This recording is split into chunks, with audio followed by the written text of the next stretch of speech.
Hello, and welcome to Advancements in Renal Cancer as it relates to the Advancements in Urology and AUA JUA Symposium. The AUA strives to offer outstanding educational courses and greatly appreciate your evaluations and general feedback so that we can continuously improve our programs. The AUA is accredited by the ACCME and designates this enduring material for a maximum of 1 AMA PRA Category 1 credits. Course evaluations and CME credit will be administered electronically on AUA University immediately after the course. Evaluations are very important, read carefully by faculty members, and are used for our ongoing needs assessment in selecting core subjects and faculty for future meetings. As we at the AUA continue to develop virtual education that meets your needs, we especially welcome your feedback regarding both the content and format of this program. All persons in a position to control the content of an AUA educational activity are required to disclose to the provider all financial relationships with any commercial interest. Please visit the AUA University to view faculty, education council, and COI workgroup disclosures. AUA would like to thank Astellas and Pfizer Inc., Janssen Biotech Inc., administered by Janssen Scientific Affairs LLC, and Merck & Co. Inc. for providing independent educational grants in support of this activity. You are prohibited from using or uploading content you access through this activity into external applications, bots, software, or websites, including those using artificial intelligence technologies and infrastructure, including deep learning, machine learning, and large language models and generative AI. Coding advice given during presentations are the opinion of the presenters and may not have been vetted through the AUA for accuracy. Please verify accuracy prior to reporting on medical claims. I would like to introduce and extend a special thank you to our course director and moderator, Dr. Kristen Scarpato, for her time, talent, and expertise in developing this program. Dr. Scarpato is an associate professor of urology at Vanderbilt University Medical Center, where she completed a fellowship in urologic oncology. She is the program director for the urology residency and the vice chair of education for the Department of Urology. Her clinical and research interests focus on the diagnosis and management of prostate and bladder cancers.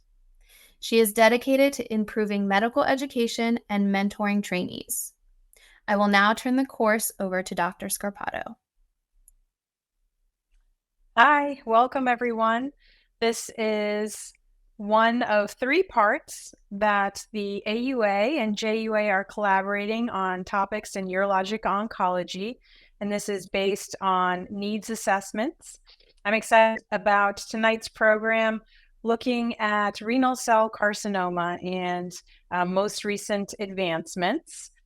Our learning objectives tonight are to discuss the role of renal mass biopsy in the management of patients with known or suspected renal cell carcinoma, to characterize the various management strategies for patients who have small renal masses, and then review some of the surgical principles for patients, and finish up by talking about advanced disease. It is my absolute pleasure to introduce the course faculty for this evening. From Austin, University of Texas at Austin, Dell School of Medicine, my friend and colleague, Dr. Harras Zaid. He's an assistant professor of urology and urologic oncology. He trained at Vanderbilt and Mayo Clinic, and he is well known for his prowess when it comes to management of patients with renal cell carcinoma. And then Dr. Miyake, who is professor in the Department of Urology at Kobe University, joining us all the way from Japan. So thank you so much to both of you for spending your time and talking to us about advancements in renal cell carcinoma tonight. I want to start just by talking about some of the basics here. When we're thinking about a patient who either has renal cell carcinoma or an incidental renal mass, What is the typical workup and management of these patients? We've seen many advancements in imaging in recent years. And so we'll kind of start off with your go-to imaging modality of choice, and maybe talk about how that might vary according to patients. So Dr. Miyake, can you take us through your approach to patients with renal mass? Okay, thank you, and thank you for me. Please show my slide 4. I thought for the diagnosis of renal mass, dynamic CT, including line, arterial, coach regularly, necrogenic, on the respiratory phases is most useful as an imaging explanation of renal mass. And by this modality, it is possible to differentiate clear cell carcinoma, the normal stage of primary region, obtain information on ureter and blood vessel, and to report metastatic region. However, in some situations, MRI could be a useful alternative to Donald CT. For example, cases with a tumor which is hard to differentiate from malignant to benign disease, and also cases with a tumor which is necessary to diagnose renal mass histology, and also cases inappropriate for Donald CT, such as pregnant women, those with renal insufficiency, and those with contrast media allergy. This is the general strategy for the examination of radiological examination of patients with renal mass. Great. So dynamic CT is typically your go-to, but in the instances that you've laid out, other imaging modalities may be helpful. Dr. Zaid, do you feel the same way? Are you using multiphasic imaging for the majority of patients who need a renal mass further characterized? Yeah, absolutely. The majority of these renal masses are being found incidentally, and it could be in the emergency department or on an ultrasound imaging for another reason. And often the upfront imaging test for the renal mass, which is found incidentally, is not ideal. For example, it's single phase, non-contrasted, ultrasound-based, et cetera. And my imaging modality of choice is usually going to be a high-quality cross-sectional imaging in the form of a CT or MRI scan. And per the AUA guidelines, you want to obtain a multi-phase imaging modality with and without contrast to help characterize the mass, presence of macroscopic fat, extent of enhancement, and obviously to evaluate for any local or distant metastatic disease. In line with Dr. Miyake, I'll reserve MRI scans for specific situations as he has outlined in his slides, including concern for renal vein thrombus and for complex cystic masses, where there may be a better capacity of the MRI to delineate solid and cystic components. Yeah, and I think, urologists in general are becoming more facile and comfortable with MRI in kind of all settings, whether we're talking about prostate cancer or bladder cancer, or now talking about renal masses. I remember a time, and I haven't been doing this for all that long, where for whatever reason, a patient couldn't get a CT scan and we obtained an MRI, and it was like everyone's head was going to explode because we weren't so familiar at looking at the various sequences and kind of using that to characterize imaging. Whereas now I think we can feel comfortable looking at it, and it gives us so much information that CT scan may not provide, and including sometimes a suggestion of what the pathology may be. I think the radiologists too are saying this is consistent with a papillary tumor versus, another type of tumor, and it can add a lot of useful information.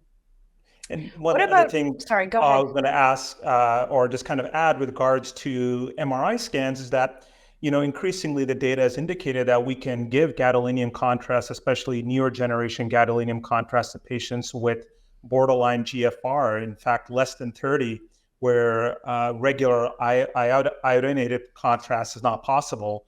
And so for these patients who have borderline GFR, we're still able to get high quality images with MRI. And I don't know, I imagine, Dr. Miyake, this is also in line with your experience as well. I'm so glad you brought that up. I agree. And I think oftentimes, not oftentimes, but many times, it's actually the urologists giving pushback to some of the radiologists who may not be familiar with that kind of updated guideline about the GFR cutoff for gadolinium. And it can be super beneficial for patients who can't receive contrast otherwise. So what about some of these other scans we've been hearing more about? Dr. Zaid, I'm going to pick on you again a little bit. Are you using sestamibi scan at all? Do you see any benefit for patients with renal masses? Yeah, so the role of next generation or novel and radiation or nuclear radiation-based imaging modalities is still kind of emerging. And so there have been some recent and prior studies from Johns Hopkins universities looking at the role of sestamibi scans to differentiate chromophobes from renal cell carcinoma. And the ability to differentiate a renal cell versus a chromophobe in part depends on the mitochondrial content. Most clear cells are devoid of mitochondria versus oncocytomas being mitochondrial rich. And sestamibi scans can differentiate a chromophobe from a renal cell, a clear cell renal cell, or other malignancy by hot uptake. And that being said, there's been some updated publications, including from Fox Chase Cancer Center, indicating that that this is not necessarily ready for prime time.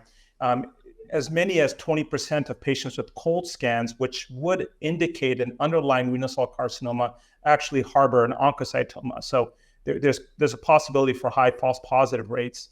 And I think currently, due to cost, availability, and really no randomized head-to-head data, sestamibi scans aren't in the mainstream yet. The other imaging modality, which has been kind of discussed a lot recently, and a lot of the work is coming out of UCLA, is actually using a carbonic anhydrase 9 ligand that's radio-labeled. CA9 is expressed heavily on clear cell renal cell carcinoma. And again, it's another nuclear-based imaging test. The sensitivity and specificity of this imaging test is quite high. They've enrolled, I think, around 300 patients. They did a PET scan using this new radioligand prior to the operation, and the sensitivity and specificity approached 90%. Whether or not this is ready for prime time and going to replace biopsies yet to be seen. I imagine cost and accessibility are going to still be an issue, but per the current iteration of the AUA renal mass guidelines, really doesn't have a place quite yet. But I imagine next few years, it's heading there quickly, and there's a lot of good work coming out of UCLA regarding this. Yeah, really exciting. Is this the girentuximab you're talking about? That's correct. Yeah, girentuximab with radioligand zirconium. And again, not as far as I know, readily available in the commercial space yet. It's mostly investigational. I think also exciting is that based off the high sensitivity and specificity, this may be a future potential target for theragnostics. Radioligand targeted with an agent that can potentially kill malignant cells that are metastatic. And there's implications for staging advanced renal cell carcinoma and monitoring high-risk renal cell carcinoma as well. Yeah, really exciting. And again, to kind of reference prostate cancer, we're seeing the benefit of theranostics in certain patients. And so this may be something we can also see for patients who have advanced renal cell carcinoma. So more to come there. Let's talk about patients now who have a renal mass identified and you are considering renal mass biopsy. In general, renal mass biopsy is felt to be safe and effective. There's some reasonable data suggesting its sensitivity and specificity for making a reliable diagnosis, but it is an invasive procedure and there are some limitations associated with it. So Dr. Zaid, what do you, first of all, what do the guidelines say about renal mass biopsy and how are you using it in your practice? Yes, so it can be a complicated decision tree. I don't use it for every patient. And strictly speaking, the guidelines indicate that a renal mass biopsy should be really considered in patients where it's an atypical apparent renal mass. There's radiologic features, infiltrative appearance, for example, or marked lymphadenopathy that's not commensurate with the size of the renal mass that could indicate lymphoma. While metastases to the kidneys are rare, they can be seen in patients with a history of melanoma or lung cancer, and that needs to be on your differential. Inflammatory and infectious conditions can mimic renal cell carcinoma as well. Other areas in patients where I'm considering a renal mass biopsy include patients with bilateral renal masses. Very important because this can indicate an underlying familial renal cell carcinoma. There's also a condition known as renal oncocytosis, benign renal oncocytomas bilaterally. In patients with a solitary kidney, before operating on a solitary kidney in a small renal mass or an indeterminate renal mass, I think having biopsy is really, really helpful. As you alluded, Dr. Scarpato, there are concerns and limitations with renal mass biopsy. When someone gets a positive renal mass biopsy, and this is kind of the context I talk to a patient, the sensitivity and specificity is very high. So if a pathologist calls it clear cell renal cell carcinoma, more than 95% of the time, that's actually the case. But what is challenging is how to interpret a negative biopsy or a non-diagnostic biopsy. And so the negative predictive value of a negative biopsy or a non-diagnostic biopsy is anywhere between 20 and 30%. So, for those patients who are given a biopsy that shows benign renal tissue or it's not diagnostic, you have to be honest with that patient. Look, there's a possibility malignant tissue was missed. There could be hybrid malignancy. There, maybe the tumor was not sampled correctly. And so for young patients who have a lifelong of surveillance ahead of them, like 20, 30, 40 years, this may not be an acceptable risk. And so the other risks, bleeding, infection, et cetera, are pretty low. I think the risk of tumor seeding is very negligible, probably isolated to case reports. And so I use it judiciously, but not infrequently in my clinic practice. Do you use it in your active surveillance patients regularly? No, I don't for a lot of reasons. It's unless a patient's on the fence, I don't think it's mandatory to do a renal mass biopsy. There are some there are some institutions that will consider renal mass biopsy prior to active surveillance, in part because the histology can drive the risk of progression. For example, clear cell is more likely to progress than chromophobe or a low-grade papillary renal cell carcinoma. And so, the series out of Toronto by Dr. Finelli really highlights this, that having a biopsy can really inform patients' long-term outcome, how they're going to do, their risk of progression. But I don't routinely do a biopsy. I just follow them with close radiologic surveillance upfront. So Dr. Miyake, are you using renal mass biopsy in your practice? Yes, I do, but maybe not so common in Japan compared with the US, I said. Okay, and who's doing the biopsies in Japan? Depending on the kind of biopsy. For the US-guided renal tumor biopsy is usually done by urologists. But CT-guided or MR-guided is usually done by radiologists. Okay. So some urologists are doing ultrasound-guided biopsies in their office? Yes. Okay. And is that typically an FNA biopsy or a needle core biopsy? Actually, both FNA and the needle core biopsy have a excellent diagnostic accuracy. But compared with FNA, needle core biopsy may be more accurate and also provide more diagnostic information. So I prefer to use needle core biopsy rather than FNA. Okay. Yeah, I agree.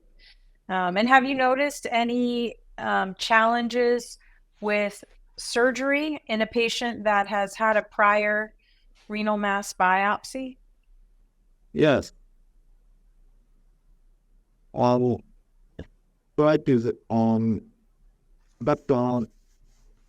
in Japan, it is more common case for performing renal tumor biopsy to determine the histological subtype in patients with metastatic disease to determine the suitable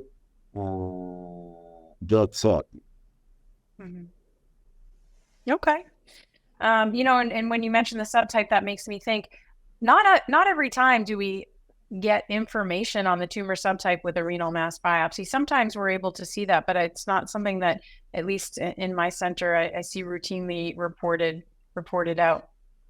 Dr. Scarpato, one thing I would also add, with regards to renal mass biopsies, the concordance of grade is quite low with final, it can be much lower with final pathology. So that's another important thing to keep in mind. I think histology tends to be pretty accurate, but grade can be discordant.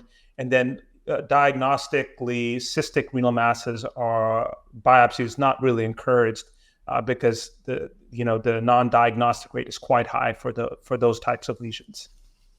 Yeah, important points. And that's, I apologize. That's what I meant to say, grade. The grade is not routinely reported out. The histology, as you said, is regularly reported. There was a recent paper that I think is just kind of thought-provoking that came out of Carolinas Medical Center, Peter Clark and his folks, looking at the implementation of pre-ablation biopsy mandates and how that correlated with the change in treatment decisions for patients with renal masses. And we routinely perform renal mass biopsy at the time of cryoablation, and I think that that's pretty standard. And they found that because of that mandate, in general, more patients with small renal masses, not just those who were undergoing cryoablation, were undergoing renal mass biopsies. And that resulted in significant changes in treatment decisions, including a decrease in surgery of up to 24% and an increase in active surveillance about that much, almost up to 30% for patients. So, renal mass biopsy does have the potential to change management options. And, I think that it's important food for thought anyway. Now let's shift gears a little bit to talk about the role of genetic testing. We know that certainly familial RCC is important, and there are certain patient populations who would benefit from genetic testing. Dr. Miyake, let's talk first just kind of about the guidelines for genetic testing in patients with renal masses for diagnosis of RCC. So the slide 6. Okay, for the genetic counseling for patients with renal tumor, we usually consider the cases young patients with RCC, maybe younger than 64 years, on patients with bilateral or multiple RCCs, and also patients with the characteristic symptoms suggesting the genetic RCC syndrome. And are you using genetic testing in your practice? Yeah. Okay. All right. In your practice, Dr. Zaid, talk to us about how you're using genetic testing for patients. Yeah, so kind of in line with Dr. Miyake, I try my best to go adherence to the AUA and NCCN guidelines. As many as 5% of patients with renal cell carcinoma may have a hereditary renal cell carcinoma associated with it. And, index of suspicion should be higher in younger patients, especially those under the age of 46. Patients with a first or second degree family member with renal cell carcinoma, or, family members who've got, these constellation of other conditions that may be associated with the syndromic association. And, that being said, my preference and my practice is to get patients to a genetic counselor rather than me personally do the genetic testing for a lot of reasons. It's not always practical. We work in a little bit of a resource limited setting, and it's not, and I don't know if this is the case in Japan, but access to genetic counselors is very tight. They're booking out quite far. But there's a few implications. There's a concept of cascade testing. If someone tests positive, for example, for VHL, what does that mean for family members? What does that mean for that patient? It means additional referrals. Are other family members going to be informed? How are they going to be screened? And the other reason genetic testing is important is that there are therapeutic considerations for the patient, him or herself. For example, a patient who tests positive for VHL may be a candidate for belzutifan, for the multi-organ manifestations that can arise with VHL. I would also put patients with hereditary syndromes under more intensive surveillance because of the risk for contralateral renal cell carcinoma. So it's important both for the individual patient and their family members. When a genetic counselor can see these patients, they can go through the implications for that individual patient and their family members and counsel them. What often tends to arise on these gene panels is variations of unknown significance, and genetic counselors can counsel patients about those as well.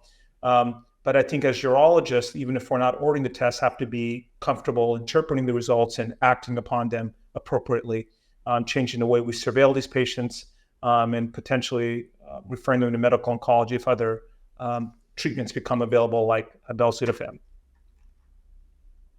Totally agree. And I think urologists are becoming more comfortable with genetic testing and talking to patients about genetic testing and the potential implications. And it's kind of important across the spectrum of cancers. You mentioned several important aspects like cascade testing. So for family members who may harbor a mutation and also benefit maybe from earlier screening, if they also have the mutation present. You're absolutely right. There is kind of a bottleneck when it comes to genetic counselors, and that I don't think should be a limitation. I mean, many of the testing companies do also offer genetic access to genetic counselors and also cascade testing for patients. And there are federal protections in place for patients who do get concerned when it comes to the implications of genetic testing. What does it mean for their job or insurance or things like that? And with RCC, you kind of alluded to this, but there can be other manifestations and associations. And so for patients who do have a mutation identified, and many of these are autosomal dominant when it comes to syndromes associated with RCC, multidisciplinary care is kind of the name of the game. So we as urologists should be aware that if these mutations are identified, that patients should also be seeing neurology or ophthalmology or dermatology to kind of optimize their management. All right. Well, let's move into our next segment, and that is management of small renal masses. This is a fairly common clinical scenario for urologists, and the incidence has been increasing in recent decades, and that's largely related to how frequently we're imaging patients who come in through the emergency department or for other reasons, and a renal mass is identified. It can be kind of controversial how we're managing these, and there is significant variation in clinical practice. So let's start with you, Dr. Zaid. You have a patient with a small renal mass. How are you managing them, and what do you consider a small renal mass? Yeah, so great question. Pretty common scenario in clinic.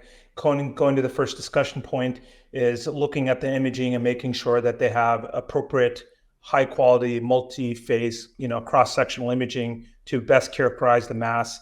if you have good imaging and it shows that this is it's got macroscopic fat or it's just a benign cyst, obviously that simplifies things. So, and then, getting baseline chest imaging as well and baseline labs, and, per the AUA guidelines, should include at least a CBC, a CMP, a urine analysis looking for microscopic hematuria, proteinuria, and the renal function panel to really characterize their baseline GFR and assess for chronic kidney disease. So this is really important. You have to get a snapshot of this patient. And the next thing I do is kind of assess their age and medical comorbidities.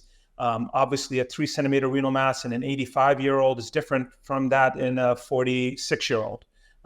Completely different. The 46-year-old has got 50 more years of runway. The 86-year-old may pass away from other competing morbidities, and you have to keep that in mind. And there's risk calculators that can help determine risk of mortality from other things. And then small renal mass definition, is defined, generally speaking, as anything less than 3 to 4 centimeters. Some people will say less than 4, some people will say less than 3, but 3 to 4 is kind of that range where if I'm monitoring someone and it's increasing that size, I start thinking about intervention. I think, a lot of questions arise from trainees, what's the data for this 3 to 4 centimeters? And there's been a lot of studies published, including by some of my mentors at Mayo Clinic, looking at the association of renal mass size and risk of malignancy. So, 1 centimeter incidental renal mass may be benign 70% of the time. And as size increases, there's a proportionality to the risk of malignancy. At 4 centimeters, more than 75%, 80% of these are going to be malignant. And furthermore, when they're 7, 8, 9 centimeters, not only they're more likely to be malignant, but more likely to have higher grade and have underlying adverse features. For example, being harboring a rhabdoid or sarcomatoid features, things of that type. So after I kind of put together all these pieces of information, then I have an honest discussion with the patient. There is relative equipoise between different treatment options when it comes to surveillance, surgical treatment in the form of partial nephrectomy or radical nephrectomy or thermal ablation. And so there's many ways to approach this discussion, but I first kind of get all those pieces of data.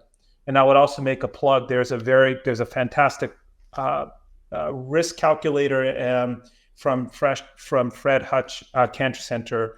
Dr. Sudka presented this a couple of years ago, and it was published in European Urology.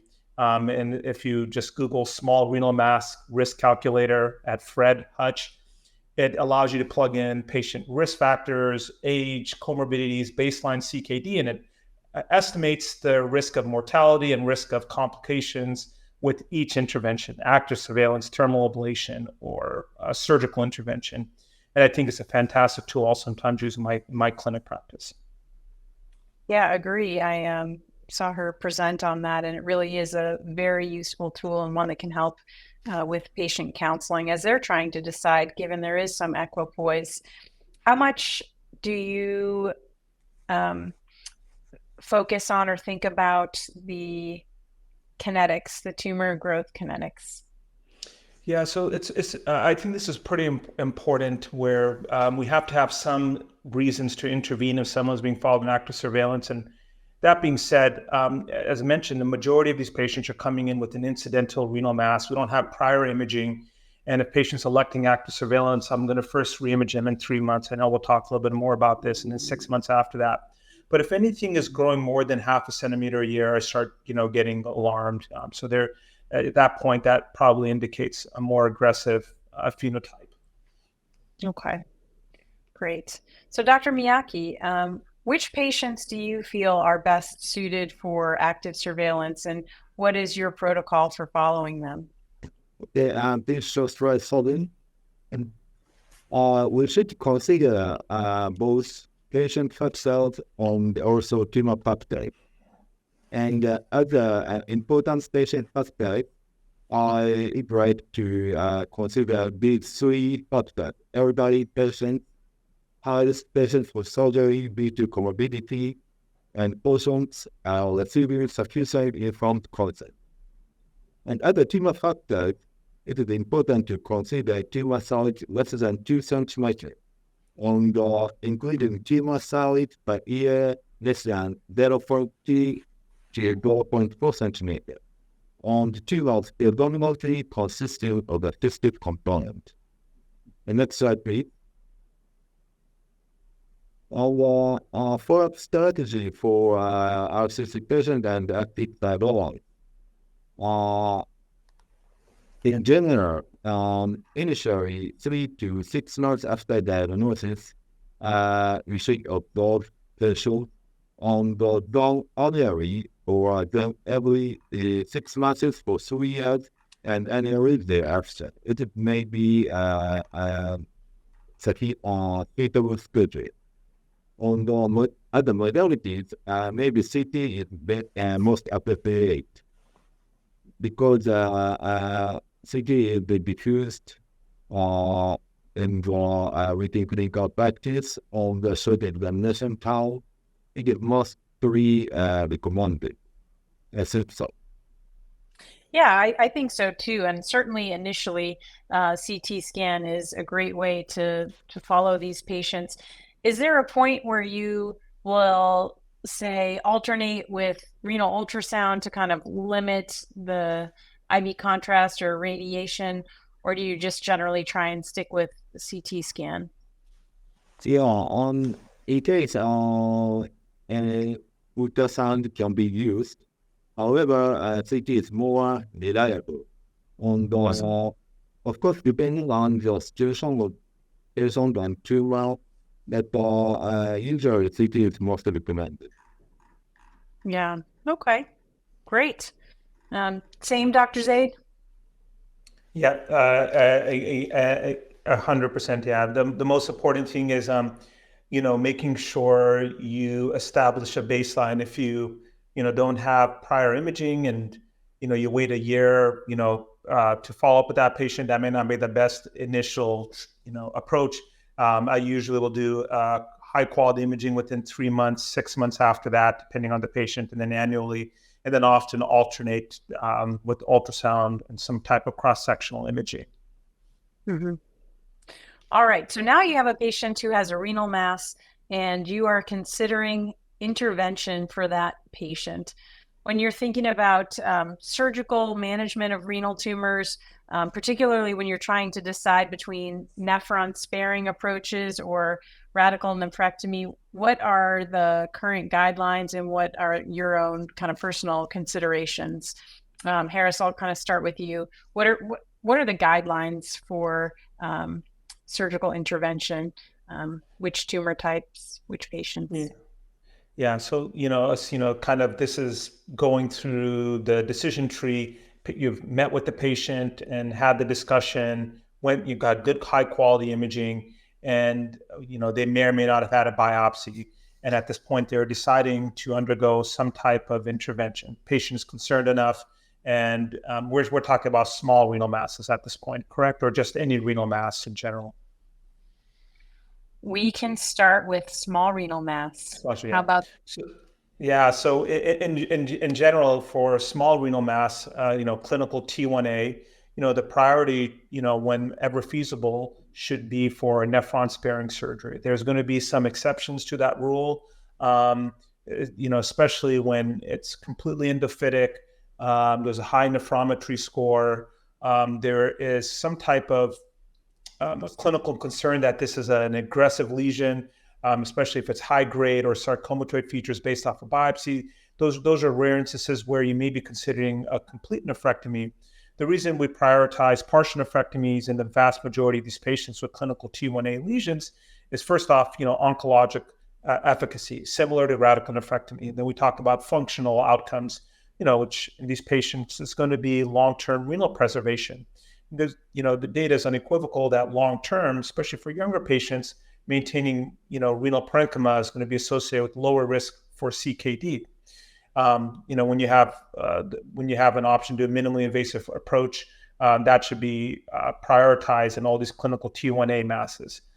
Clinical T1B, meaning 4 to 7 centimeters, I think most of us are still going to try to do a partial nephrectomy when feasible as well.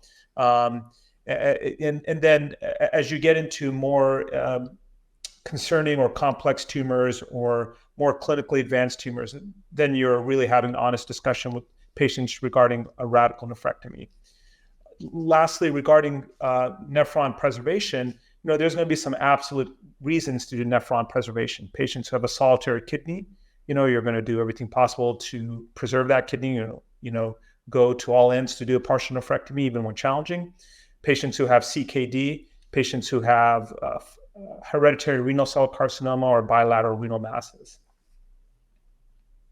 So do you tell your patients, or what do you tell your patients about their risk of complication from surgery when you're thinking about partial versus radical nephrectomy? Is there an increased risk?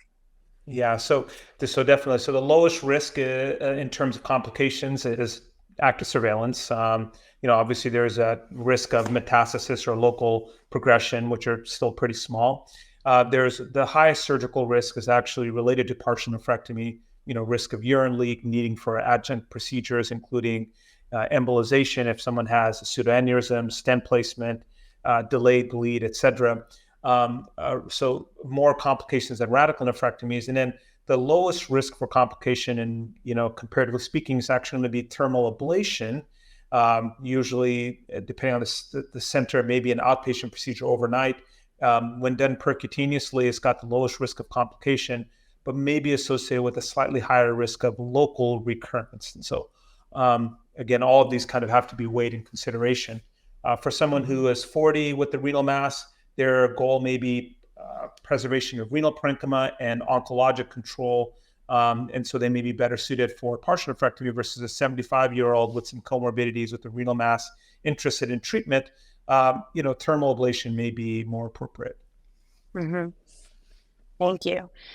And Dr. Miyake, how do you consider tumor complexity when you're thinking about surgery and counseling your patients for surgery for their renal mass? Okay, and it shows slide 9.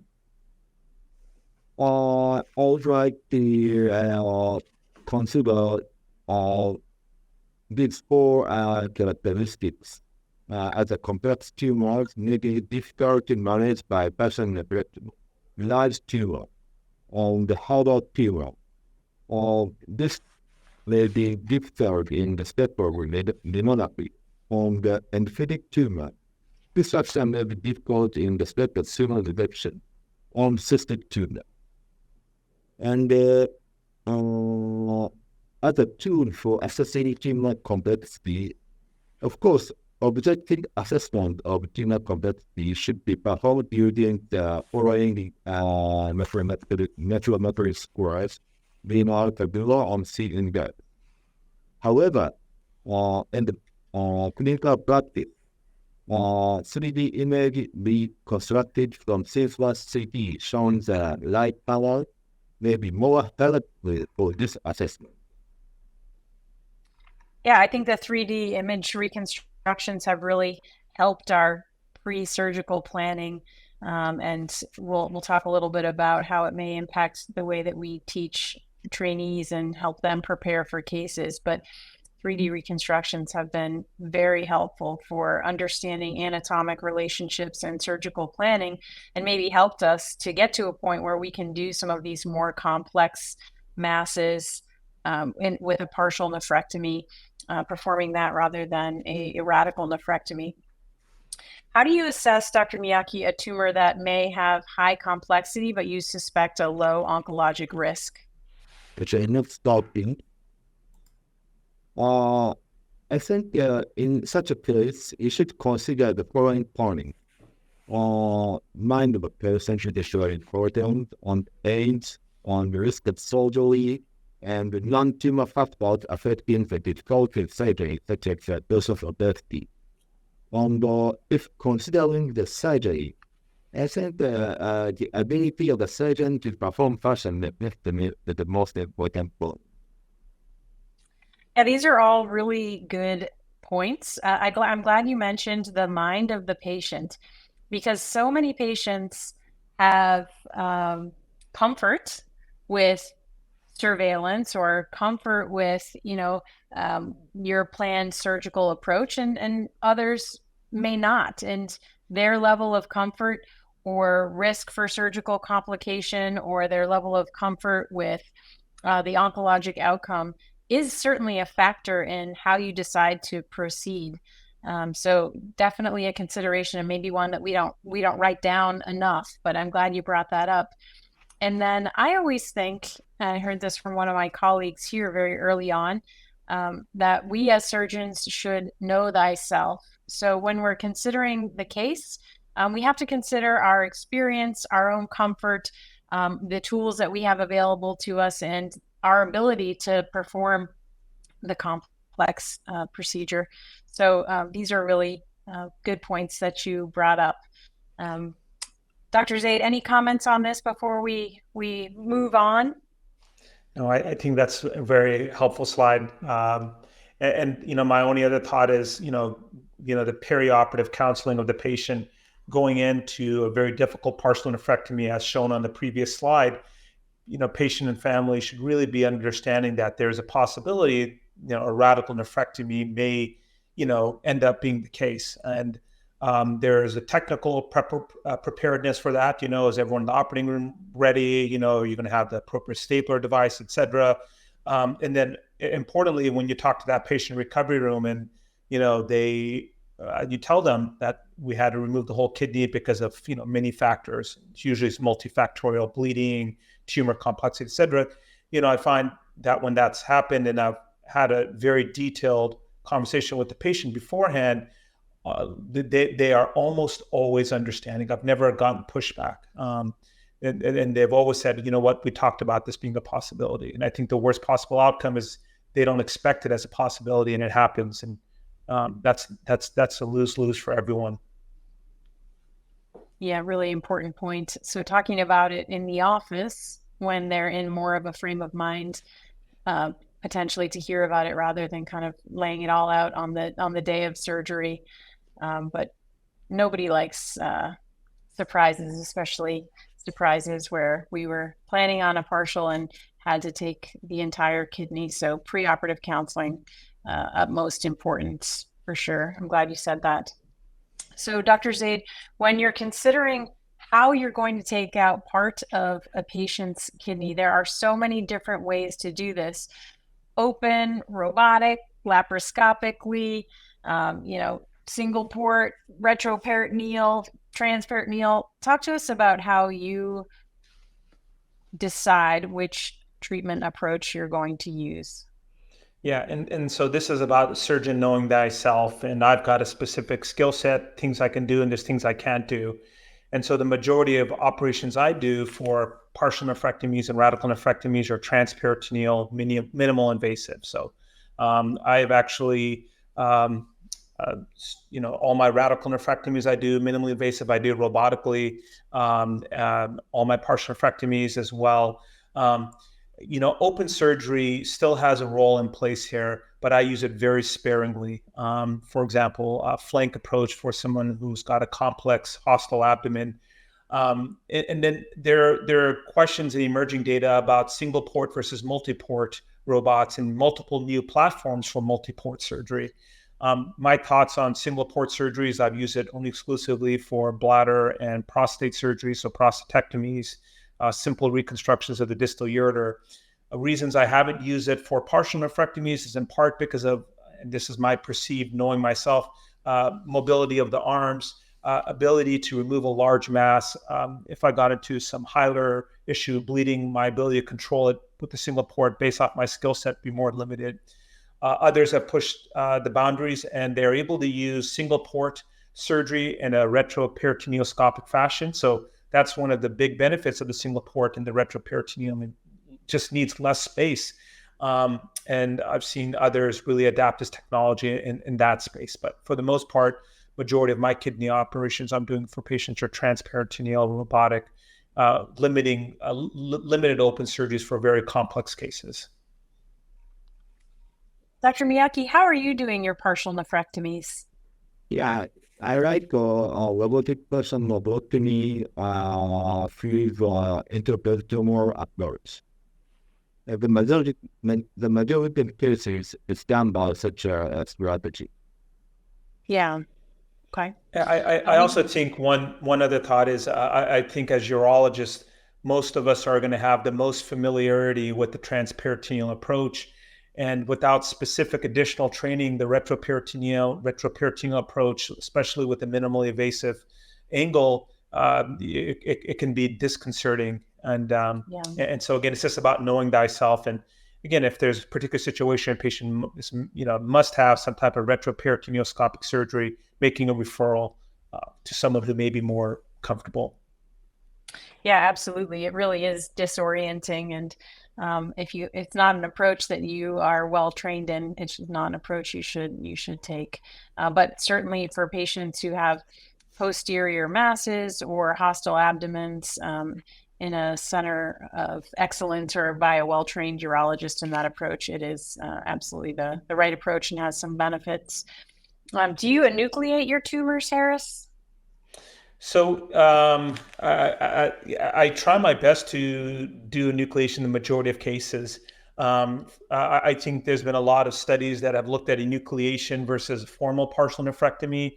And I don't think that there's an oncologic superiority to doing a partial nephrectomy. I also find that there's less bleeding. Your rhinorrhaphy is a little bit cleaner. And once you get into an enucleation plane, it really peels out nicely. It's also associated with higher renal parenchymal preservation, and I find less operative time. The valve concerns have been raised about the risk of local recurrence, but I don't think any study has definitively demonstrated this to be oncologically inferior. And I'm actually curious to see what Dr. Miyake is doing as well. I agree with your opinion, and I also perform the tumor regression inclusive with inclusive suspicious for clear cell carcinoma, but successful non-PSA carcinoma cases, I try to avoid the tumor regression because it is unclear between the tumor tip, between borderline, between the pH tissue and normal kidney. Yeah. So you said for clear cell, you're doing enucleations primarily? Yeah. Okay. And what are you using for image guidance intraoperatively? Are you using ultrasound or Firefly? Yeah, I think so. Throughout the other. I think interoperability in modalities is highly useful, particularly for those with a complex tumor. And at the institution, 3D image wearing reconstructed from 3D using the open source processing software. On the directly visualized on the screen of the David surgeon console with file provides modifying or input display handling. And this is very flexible on the perform robotic patient nephrectomy, particularly for patients with complex tumor. And also, ICT navigation using Firefly system is useful. However, it can provide high sensitivity, but the specificity is not high enough. So I usually does not use the Firefly system. Mm-hmm. And of course, I use interoperable ultrasound to determine the detection line. Yeah. I think that's pretty in line with what we're doing here at Vanderbilt. I do find that patients who have endophytic tumors, I may get a renal ultrasound actually in advance of their planned partial nephrectomy to see kind of how it appears on ultrasound beforehand, so I can maybe get a sense for intraoperatively how it may look. That can be helpful in some patients. Harras, are you using both? So we're not at our institution, not yet at that point of using AI and augmented 3D technology. I am still old-fashioned in using intraoperative ultrasound. and at some point, though, would like to integrate these new technologies because they're very promising. Yeah, absolutely. And how do you manage, Dr. Miyake, if you have a patient who you performed a partial nephrectomy on and you learn that there's a positive margin after the procedure, are you taking that patient for a radical nephrectomy? Are you observing them? What are you doing? Yeah, actually, in the era of robotic partial nephrectomy, the incidence of positive surgical margin itself is very low. The impact of positive surgical margin on prognostic outcome remains controversial. So, usually, patient with positive surgical margin is carefully monitored for recurrence, rather than undergo immediate secondary intervention, such as radical nephrectomy. But my experience with the positive surgical margins is usually when I've enucleated and I've had discussions with the pathologist. Is this a true positive margin? Because if the pseudocapsule is intact, which it usually is, I don't know if it's a true positive margins. And my wife's a pathologist. I've had these discussions with her, and it can be a hard call, but absolutely correct in that a focal positive margin or that is usually clinically questionable, and these patients should be watched probably with a little bit more rigid surveillance. But my experience, it hasn't really translated into more adverse outcomes. Yeah. Yeah, same. I agree. Well, let's talk for just a second about a radical nephrectomy. And again, we have said several times, know thyself, but Dr. Zaid, any words of wisdom for us about how you approach radical nephrectomy and how, the extent of disease, tumor, thrombus, nodes may impact your approach? Yeah, I think for the most of us will take a look at an imaging test for a patient with a renal mass and know almost immediately, like, oh, this is someone who needs to have a radical nephrectomy. And those patients, it's not subtle, large infiltrative renal mass, it's not well delineated, and there's no way to do a partial nephrectomy. So those cases are pretty straightforward. And then there are those patients with complex or large renal masses where you could do a heroic partial nephrectomy, but they have a contralateral normal kidney and no baseline CKD. And the question is if this is a clinical T3 mass, it's 10 centimeters, there's risk for higher grade and adverse features like sarcoma underlying it. Should you try to do a heroic partial nephrectomy at the risk of oncologic control? And my bias is usually no. My counsel to patients is if you have a normal contralateral kidney, you don't have evidence of CKD preoperatively, you're most likely going to be fine postoperatively. The risk we could do in a heroic partial nephrectomy is, leave a grossly positive margin, get into bad bleeding, et cetera. And so, these cases tend to be, when you need to do a radical nephrectomy. So especially in patients where there's a contralateral normal kidney and lack of baseline CKD, I'm more not quick, but I would say I'm more readily offering a complete nephrectomy up front. With regards to lymph nodes, that kind of raises a question of locally advanced disease and systemic treatment beforehand. But intraoperatively, the presence of lymph nodes that are suspicious for metastatic disease, I will limit my lymph node dissection just to the lymph nodes that are accessible and positive that could grossly see, understanding that this is diagnostic, not therapeutic. And removing lymph nodes, it's not going to be associated necessarily with improved survival. It just stages that patient different, and it can prognosticate them and open up treatment avenues in the adjuvant or salvage setting. And so you're largely reserving node dissections for patients who have grossly enlarged nodes on intraoperatively or palpable nodes that you're concerned about.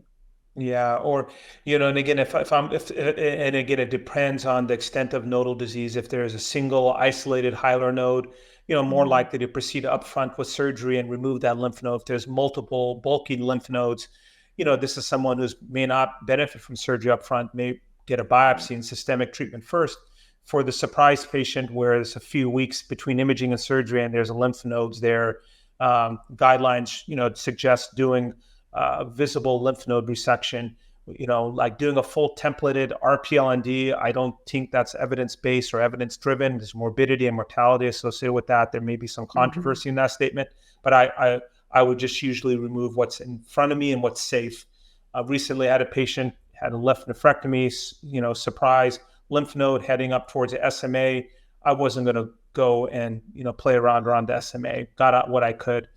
So again, everything's kind of a risk benefit. Yeah. So since you mentioned it, what is your cut point in the amount of time between imaging and surgery?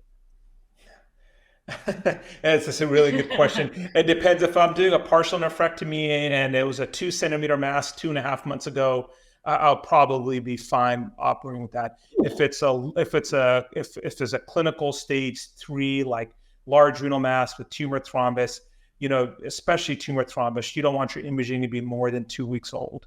And so it's all patient dependent. But for locally advanced or more aggressive renal cell carcinomas, I'm a little bit more picky about having updated imaging. No one wants to have a surprise IVC thrombus. No, definitely not.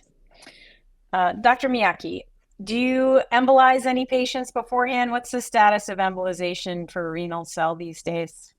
Now, the embolization before nephrectomy could possibly facilitate resection, reduce bleeding, and reduce the time of surgery. However, the necessity of this procedure is still debatable.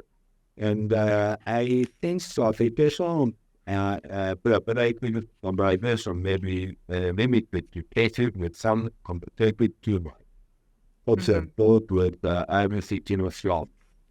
It's not so common. Yeah, it is a rare patient, and we have to consider, of course, what we're embolizing with and where we're embolizing, because that could have surgical implications for our staples, et cetera. Well, let's just finish up and briefly talk about adjuvant therapy. There are patients who have adverse features at the time of their procedure that we may consider adjuvant therapy for. Dr. Zaid, what are you using? Which patients? Any new data there you'd like to highlight? Yeah, so this has kind of been a space that's been mired in different data, different clinical trials. In general, this all comes down to patient counseling. You do a nephrectomy and they have high risk disease. This could be node positive disease, high grade, pathologic T3, or the presence of adverse pathologic features. So rhabdoid, sarcomatoid features, necrosis. These are all negative prognostic factors that are associated with local and distant relapse. And honest discussion with these patients is, there's a bunch of risk calculators you can use to calculate 5 and 10-year risk of recurrence, et cetera. But, what's been challenging is trying to find a cocktail of adjuvant treatments after complete resection that improve overall survival. So, multiple trials have been negative. This includes a sunitinib trial. This has included the pazopanib trial, axitinib. And just recently at ASCO last month, Dr. Shiori presented, I think 5 or 6 year follow-up data for Keynote 564, which is adjuvant pembrolizumab. And at the 5 to 6 year time point, there is a separation in the overall survival curves, and that overall survival difference may be 8%. One of the limitations of the trial is what did the placebo arm receive after they progressed? Did they actually receive the standard of care? And so we don't know. And there appears to be a small overall survival at 5 years.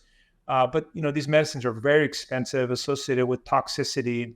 And, this is a discussion that still needs to be had. I don't think the door is closed on this chapter to say they have one trial that showed an overall survival benefit that's now the only standard of care. I do refer these patients to medical oncology, and depending on the medical oncologist, there's a measured discussion that happens. But once I have an adverse pathology report, I talk to patients about this option, talk to them about the risks and benefits, talk to them about the side effects of Pembro and make a referral to medical oncology, because I don't myself give it. Mm-hmm. Yeah. I mean, I agree. There was a lot of buzz about this at ASCO GU, and I do think it's exciting and promising data. We have to engage in multidisciplinary care. And exactly as you said, we have to consider the cost of the financial toxicity and then the patient toxicity associated with immunotherapy, which is not necessarily insignificant. But really a lot of recent advancements in the management of patients with renal cell carcinoma. And I just really want to thank you both so much for your time and expertise. I think this was a really engaging discussion, and I personally learned quite a bit from both of you, and hearing your different perspectives on how we manage these patients, as well as your guideline education for us. So really appreciative of you. Thank you so much. And thanks to everyone who joined. I want you to please go visit the auanet.org university for course evaluations and your certificate, as well as to claim credit for our event. Thanks, everyone.